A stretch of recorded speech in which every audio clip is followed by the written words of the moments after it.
ქვეყანაში რა სახის ნარჩენის მართვის ვალდებულება გვაქვს და რამდენად ხდება აღნიშნული რეგულაციების აღსრულება. გიორგი, შენ წეღან ახსენე ნარჩენების მართვის კოდექსი, რომელიც ევროპასთან ასოცირების ხელშეკრულების საფუძველზე მივიღეთ და ავიღეთ ვალდებულებები შესაბამისად გარემოს დაცვის მიმართულებით, მათ შორის ნარჩენების მართვის ასე ვთქვათ რეგულაციები, რომელიც შევიმუშავეთ. ფაქტობრივად ერთ-ერთი საუკეთესო პრაქტიკის საფუძველზეა ეს ვთქვათ ფაქტიურად იდენტურია ბევრი ევროპული ქვეყნის კანონმდებლობის ჩვენი ნარჩენების მართვის კოდექსი. ანუ ავიღეთ მაღალი სტანდარტები. ამ შემთხვევაში კითხვა მაქვს ასე ვთქვათ, რა არის აქტიური, რა შევიდა ძალაში და როგორ იწყება ეს პროცესები და რა აქტივობები მოყვა ძალაში შესვლას. დაგეთანხმები, მიანა, ნამდვილად ჩვენი ნარჩენების მართვის კანონმდებლობა არის მაღალი სტანდარტის ევროპული კანონმდებლობის ანალოგი და შეიძლება ითქვას, რომ ყველა ის მიდგომა, რაც ევროპაში არსებობს, ჩვენ გავითვალისწინეთ ჩვენს კანონმდებლობაში და 2015 წელს ამან მიიღო კოდექსის სახე და კოდექსი ეტაპობრივად უნდა შესულიყო ძალაში, იმიტომ რომ ძალიან ბევრი ღონისძიებები იყო გასატარებელი.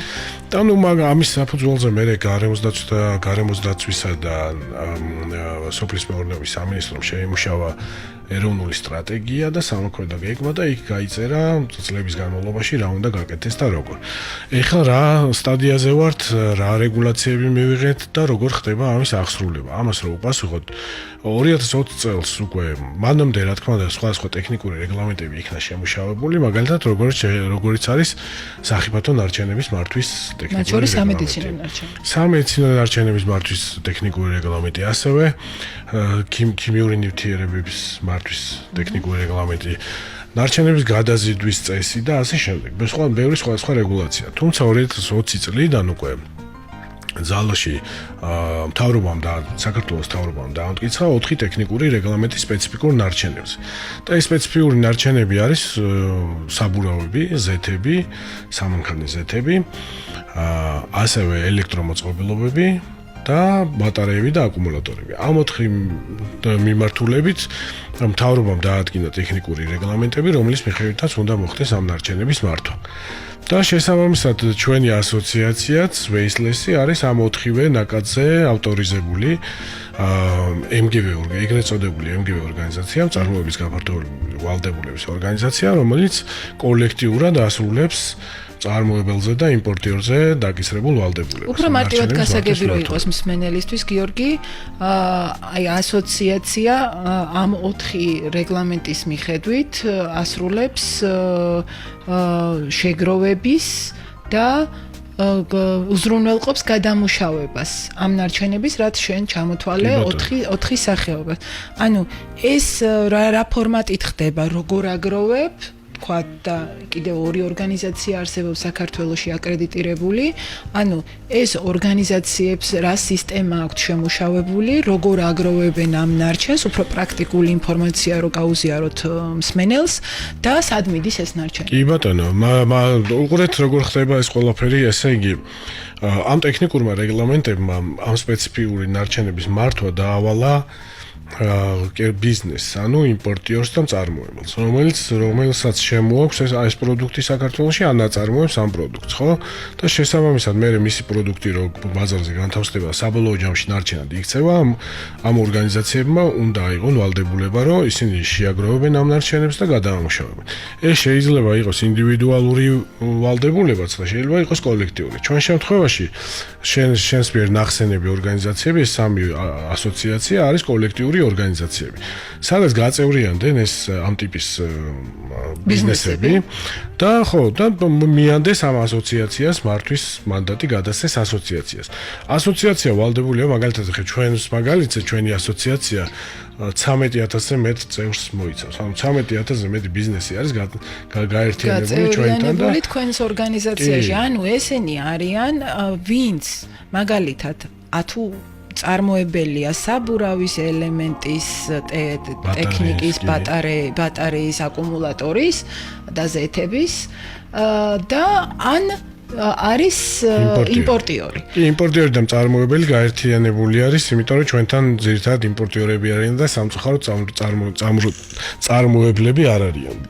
ბევრი შეიძლება თითოეულ ჩამოსა. მაგალითად სამომხმარებლო ბოდიში პატარა ლირიული გადახვევა. მე მაგალითად გამოვიწერე არ ვიცი, კომპიუტერი ონლაინ მაღაზიიდან და უნდა მივიღო. ანუ მეც ვარ ვალდებული წინასწარ. თქვენ თუ ფიზიკური პირი ხართ, ფიზიკურ პირებს არ ეხება ეს პირველ ვერსიაში ამ ტექნიკური რეგლამენტების იქ ფიზიკური პირებსაც შეეხო ეს ვალდებულება, თუმცა შემდეგ შევიდა ცვლილებები და ფიზიკური პირები განთავისუფლებული არიან. და ამ ტექნიკური რეგლამენტის მიხედვით კიდე გამონაკლისები არსებობს, ვის არ ეხება. თუმცა ძირითადად ყველა იმპორტიორს და მწარმოებელს ეხება ეს ვალდებულება და როგორც გითხარი გაწევრიანებული არიან ამ ასოციაციებში და ამ ასოციაციას აქვს ტექნიკური რეგლამენტში დეტალურად არის გაწერილი რა ვალდებულებები გააჩნია. ეს არის შეგროვება ნარჩენების, გადაზიდვა რა თქმა უნდა, გადამუშავება, აღდგენა მათ შორის და ასევე ცნობიერების ამაღლების კამპანიების წარმოების ვალდებულებაც გააჩნიათ. და რა ბერკეტები გაქვთ იმისთვის, რომ ეს ყველაფერი განახორციელოთ, აი შეაგროვოთ ნარჩენი, ადვილი არ არის, ხო? მაგალითად, ელექტრომოწყობილობების შეგროვება ადვილი არ არის. თუნდაც როდესაც არის ამხელა შავი ბაზარი ქვეყანაში უკონტროლო.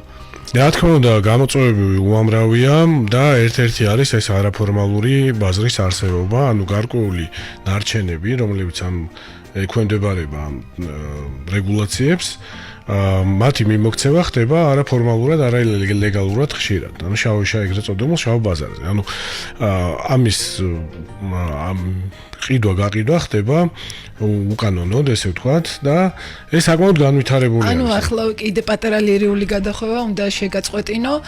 ანუ, როდესაც რუპორით გვესმის მოქალაქეებს, რომ მოდის მანქანა და იბარებს ძველ მაცივრებს, ტელევიზორებს და ასე შემდეგ და ჩვენ მივდივართ და სიმბოლურ ფასად მათ ვაძლევთ ჩვენ გაფუჭებულ ტექნიკას, ფაქტიურად ჩვენ თანამონაწილე ვართ იმ შავი ბაზრის და ხელშემწყობი, რომელიც ამას მნიშვნელოვანია, რომ მიიღებს, ჩაიბარებს, გამოაცლის ასე ვთქვათ მეტალს და იმ ასე ვთქვათ ფასეულ ნაწილებს, რომელიც ფული ღირს და ის ელექტრომოწყობილობა რომ შეიცავს ქიმიურ ნივთიერებებს, ბიოლოგიურად საშიშს, ნიადაგისთვის, გარემოსთვის, ჰაერისთვის და თითოეული ჩვენი ჯანმრთელობისთვის, ამ ნარჩენებს, რა თქმა უნდა, არ გადაამუშავებს, არც დაწვავს სწორად, განათავსებს ნაგავსაყრელზე, ან უბრალოდ, არ ვიცი, მოიშორებს სხვადასხვა ფორმით.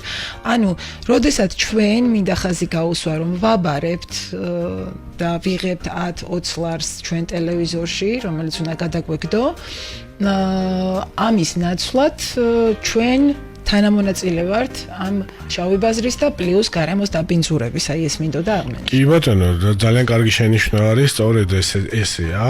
ანუ შავი ბაზრის ნაკლოვანება რაში მდგომარეობს, რომ რა თქმა უნდა ისინიც შლიან ამ მოწყობილობებს და იქიდან იღებენ იმ ფერად ლითონებს, რომელსაც შეიცავს ეს ნივთიერებები და ნუ რაც ახიფათოა, როგორც შენ ახსენია და ამას იცილებენ თავიდან და ყველას კარგ შემთხვევაში ეს მოხდეს ნაგავსაყრელზე, ხო? და ჩვენ შემთხვევაში რა ხდება? ნუ ჩვენ ამას რო ვაგროვეთ მთელი ქვეყნის მასშტაბით დავიწყეთ ახლა ბრენდირებული ყუთების განთავსება, სადაც ეს არის ჩვენ პარტნიორ კომპანიებში ძირითადად ამ ეტაპზე. ანუ იმ კომპანიებში, რომლებიც თქვენი წევრები არიან? კი, ჩვენი წევრები არიან და ამავე დროს არიან დაკავებული ამ მაგალითად ელექტრომოწყობილობების ყიდვა-გაყიდვით, ხო? გაყიდვით უბრალოდ, ანუ აქვთ ეს საცალო ქსელები და იქ სწორედ მათ ამ სავაჭრო ქსელში არის განთავსებული ჩვენი ბრენდირებული ურნები. თუმცა ეს არის ეხლა ვცდილობთ რომ ეს ძალიან გავაფართოვოთ და გვინდა რომ საზოგადოება შევთავაზოთ რომ ყველა უბანში გამოჩნდეს ასეთი შეგროვების პუნქტი, რომ ისინი მივლენ და პასუხისგებლიანად ჩააბარებენ ამ თავიანთ წყობრიდან გამოსულ ელექტრომოწყობილობა იქნება, ეს ბატარეა იქნება თუ სხვა ნარჩენი. მაგრამ არის მაგალითად იგივე ზეთების და აკუმულატორების შემთხვევაში, ხო? თანამშრომლობთ იმ სერვის ცენტრებთან, რომლებიც ცვლიან ამ ზეთსაც და აკუმულატორსაც, ხო? ძირითადად მოსახლეობა როცა მიდის და ცვლის Z-ით რჩება იმ სერვის ცენტრში, ხო? და აი ასეთ სერვის ცენტრებთან თანამშრომლობთ და იქიდან ვაგროვებთ და შემდეგ უკვე უსაფრთხოდ გადავზიდავთ ამას, ვასაწყობებთ დროებით, შემდეგ ხდება ამის გადამუშავება ქვეყნის შიგნით თუ ქვეყნის გარეთ. სამწუხაროდ ქვეყნის შიგნით გადამამუშავებელი სიმძლავრეები არ არის საკმარისი, არც საბურავების, არც Z-ების, არც აკუმულატორების თან მიმართებაში და შესაბამისად გვიწევს გარკვეული ტიპის ნარჩენების გატანა ქვეყნის გარეთ. და ეს კიდევ თუმცა რაღაცა დოზით დაშლა ხდება საქართველოში. კი, პირველადად დამუშავება ხდება გარკვეული ნარჩენების, მაგალითად ისეთი ნარჩენი როგორც ბატარეა არის, ხო? ბატარეის გადამუშავება შეუძლებელია საქართველოში, მათ შორის რეგიონში არსებობს საწარმო. ჩვენ გვაქვს ევროპაში რამდენიმე ქვეყანასთან გვაქვს რამდენიმე ქვეყნის საწარმოსთან გვაქვს მოლაპარაკებები და შესაბამისად ვაწოდებთ მათ ამ ბატარეებს გადასამუშავებლად, ხო? იგივე ელექტრომოწყობილობების დაშლა პირველადი დამუშავება შესაძლებელია საქართველოში, თუმცა მე გარკვეული კომპონენტები უნდა წავიდეს ასევე საზღვარგარეთ გადასამუშავებლად. ეს აპრობირებული პრაქტიკაა, იქაც ყველა ქვეყანას არ აქვს გადამამუშავებელი საწარმოები, მაგრამ ეხა ევროკავშირის სივრცისთვის ეს ადვილია, იმიტომ რომ იქ საზღვრები არ არსებობს და პირობითად ხო, მაგალითად შეუძლია გერმანელს გადაამუშავოს საფრანგეთში წარმოქმნილი ნარჩენებიც ბელგიაში და ასე შემდეგ და პირიქით. ანუ ეს ფუფუნება არსებობს, მაგრამ ჩვენთან ეს რა თქმა უნდა ჩვენ გვიწევს ეს ბარიერების გავლაც, ხშირად ეს სპეციფიკური ნარჩენი შეიცავს სახიფათო კომპონენტებს და ამიტომაც არის სპეციფიური და მათი გადაზიდვა ექვემდებარება კანონმდებლობით განსაზღვრულ ზომებს, რაც გულისხმობს იმას, რომ ნებართვები უნდა მოიპოვოს როგორც ქვეყნის შიგნით, ასევე ქვეყნის გარეთ. სახიფათო ნარჩენებს შესაბამის პირობებით, რომელიც ალბათ იქ ტემპერატურაც უნდა იყოს დაცული უნდა იყოს აუცილებლად. ძალიან ბევრი სტანდარტია, რომელიც ხო უსაფრთხოების ნორმები, რომელთაც უნდა გადაიზიდოს. იცი რა მაინტერესებს გიორგი? ალბათ ეს ვალდებულება, რადგან აქვს ამ ასოციაციებს, ხო, ამ ნარჩენის შეგროვების და გადამუშავების ანაღდგენის, სავარაუდოდ რაღაცა გეგმაც არსებობს, რის მიხედვითაც და უფრო კონკრეტულ ციფრებზე რომ ვისაუბროთ. ანუ მეორე წელია უკვე ეს ასოციაციები არსებობენ და საქმიანობენ და სხვათა შორის ძალიან მნიშვნელოვანი ნაბიჯები გადაიდგა წინ და ამ თემას კიდევ დაუბრუნდებით ჩვენ უფრო ცლად. და კონკრეტულადაც ვეტყვით მსმენელს, სად შეუძლიათ მივიდნენ, სად შეუძლიათ დარეკოთ, მისთან შეიძლება რა პროექტები მიმდინარეობს, სად ჩააბარონ და რაში ჩაერთონ და მათი ასე ვთქვათ მოქალაქეობრივი პასუხისმგებლობა და უფრო მეტიც როგორ გამოიჩინონ, ვისაც სურვილი ექნება ამის და მოწოდება. მაგრამ აი უფრო კონკრეტულად რომ მითხრათ, ერთი წელიწადი და და რამდენიმე თვეა ფუნქციონირებს, რა სახის ნარჩენი შეაგროვეთ, რამდენი შეაგროვეთ და სად გაიტანეთ და სად გადაამუშავეთ, ხალხისთვის უფრო გასაგები რა იყოს. 2023 წელს დავიწყეთ შეგროვება სამივე ორგანიზაციამ და მინდა გითხრა, რომ გასულ წელს სადღაც 12000 ტონა სპეციფიკური ნარჩენი შევაგროვეთ სამივე ერთად.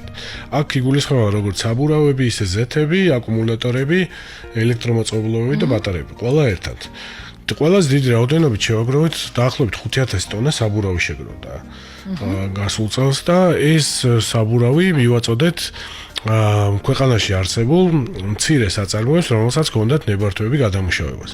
მაგრამ აღმოჩნდა, რომ მათი ეს გადამამუშავებელი სიმძლავრეები იმდენად მცირე იყო, რომ გადავსებულები არიან ეხლა და რამდენიმე წლის მარაგი აქვთ საბურავების სახით. და ანუ პრობლემა წარმოიშვა, რომ უკვე საქართველოში საბურავების გადამამუშავებელი საწარმოები ფაქტიურად აღარ გვაქვს, ხო?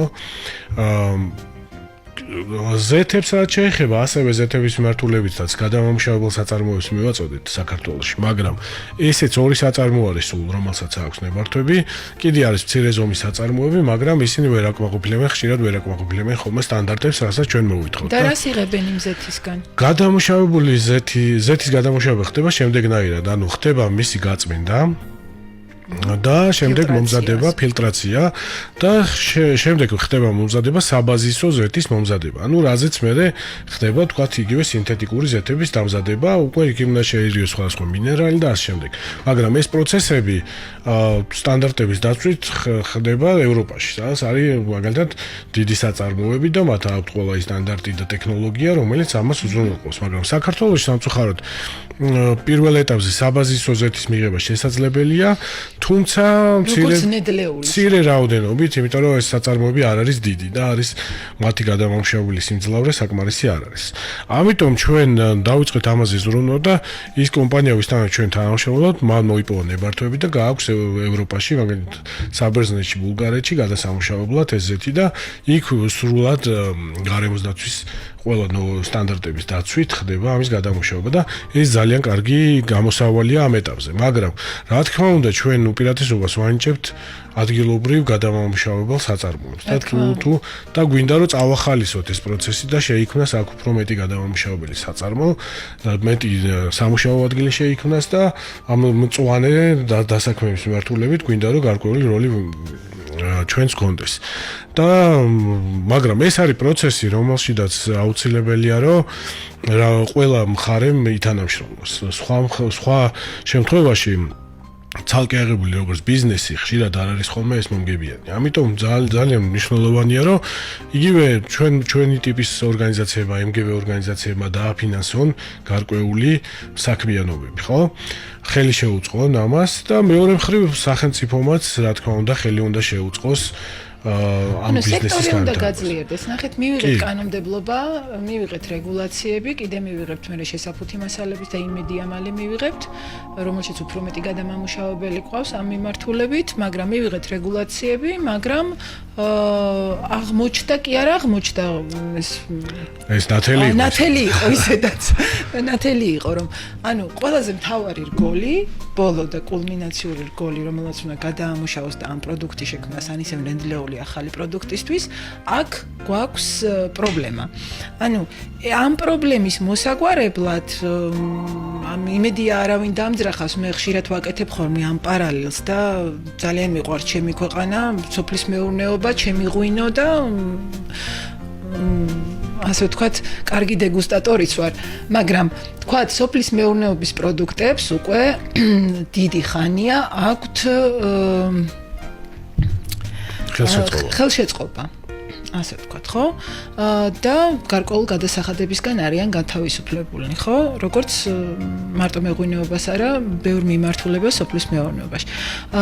ანუ ეს სექტორი მოითხოვს აი ზუსტად ამ მიმართულებით მხარდაჭერას, რომ რაღაცნაირად ამოისუმთქოს, ადვილი არ არის ამ რეალობაში ბიზნესის და წარმოების შექმნა, როდესაც მთელი ქვეყანა საუბრობთ იმაზე, რომ უნდა შეიქმნას ახალი წარმოება, ანუ ქვეყანაში თუ არაფერი იწარმოება, ეს ქვეყანა ძლიერი არ არის და ასე შემდეგ და ის რესურსები, რაც ქვეყანაში გვაქვს, მინდა ხაზი გაუსვა, რომ იმდენი რესურსი გვაქვს დღეს ქვეყანაში, რომ თავისუფლად შეიძლება რამდენიმე მოზრდილმა ქარხანამ საწარმომ იფუნქციონიროს და სერიოზული, ასე ვთქვათ, ეკონომიკური სარგებელი მოუტანოს ქვეყანას და ხალხს და შეიქმნას ახალი სამუშაო ადგილები და ასე შემდეგ.